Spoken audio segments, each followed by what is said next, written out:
Worksheet number 87, आपकी worksheet 87 आपकी English की बुक बी हाइव के chapter number 4 a truly beautiful mind पर बेस्ड है, जो एल्बर्ट आइंस्टाइन की स्टोरी है। When Nazis came to power in Germany in 1933, जब 1933 में नाजीज सत्ता में आए जर्मनी में, तो आइंस्टाइन एमिग्रेट हो गए। इमिग्रेट का मीन्स चले गए। वो कहाँ चले गए? यूनाइटेड स्टेट्स चले गए। 5 साल बाद, 5 ईयर लेटर, जब न्यूक्लियर फिशन की डिस्कवरी हुई बर्लिन में, तो जो अमेरिकन फिजिसिस्ट थे उसमें अप्रोर हो गया। The discovery of nuclear fission in Berlin had American physicist in अप्रोर। In अप्रोर means उनमें हड़कंप मच गया। Many of them had fled from fascism, बहुत सारे भाग गए थे। फ्लेड मीन्स भाग गए थे, फासिज्म से डरते हुए, जैसे कि आइंस्टाइन भी चले गए थे वहाँ से। नाउ दे वर अफ्रेड, अब वो डर गए थे कि जो नाजीज हैं वो क्या कर सकते हैं, बना सकते हैं, यूज़ कर सकते हैं, एक एटॉमिक बम को बना सकते हैं।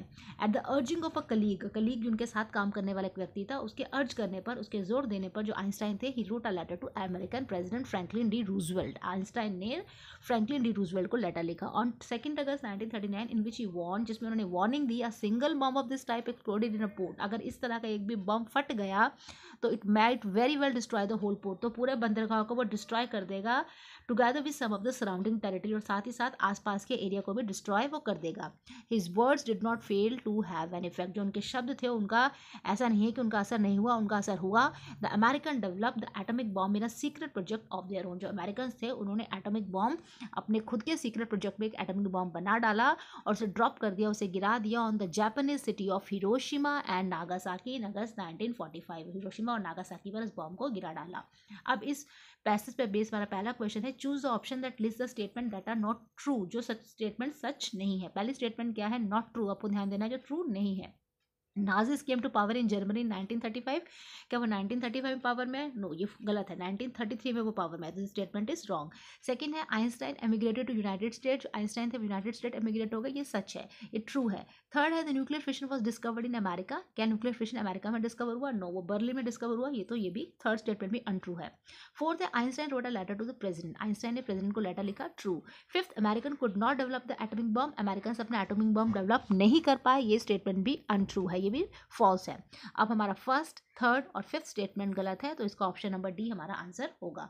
अब क्वेश्चन नंबर सेकंड में आपको ओपिनियन और फैक्ट पर बेस्ड है। इसमें आपको बोल रखा है कि आप ओपिनियन और फैक्ट्स को क्लासीफाई करें। पहले जो आपको स्टेटमेंट दे रखी है, I think he should not have written the letter, मुझे लगता है कि उसे लेटर नहीं लिखना चाहिए था, ये क्या हो जाता है? ये हमारा फैक्ट हो जाएगा। उसके बाद सेकंड क्वेश्चन है हमारा, Einstein did not know of the consequences, जो आइंस्टाइन थे उसे कॉन्सिक्वेंसेज का पता नहीं था, ये ओपिनियन हो जाएगी।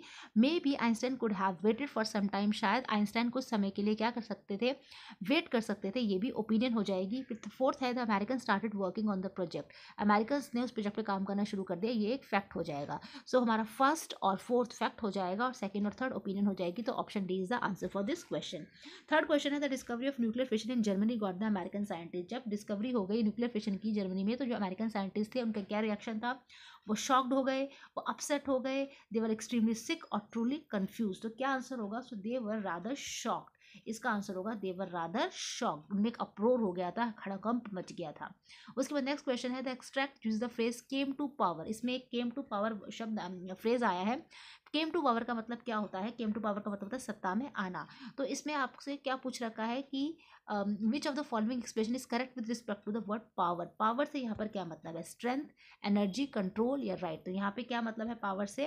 कंट्रोल, यहाँ पर सत्ता में आना, कंट्रोल हो गया उनका उस कंट्री के ऊपर। उसके बाद लास्ट क्वेश्चन है, his statements, his words did not fail, his words his words did not fail to have an effect expresses that, कि उसके जो शब्द थे, he did not fail to, ऐसा नहीं हुआ कि उनका असर नहीं हुआ, तो इसको किस, इसका क्या ऑप्शन हो सकता है? पहला बोल रखा है, the words fell on the D fair, जो शब्द थे वो एकदम बहरे कानों पर पड़े, मीन्स किसी पे उसका कुछ असर नहीं हुआ।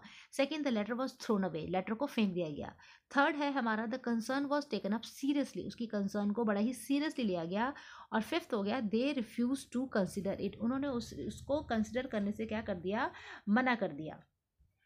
तो इसका जो आंसर होगा, जो कि उनके जो वर्ड्स थे उसका इफेक्ट हुआ, तो इस क्वेश्चन का आंसर होगा the concern was taken up seriously. इस क्वेश्चन का फिफ्थ पार्ट का आंसर होगा C part, the concern was taken up seriously. इस तरह से आपका चैप्टर 4 जो था अ ट्रूली ब्यूटीफुल माइंड, इस पर बेस्ड आपकी जो इंग्लिश की वर्कशीट है ये यहाँ पर कंप्लीट हो जाती है।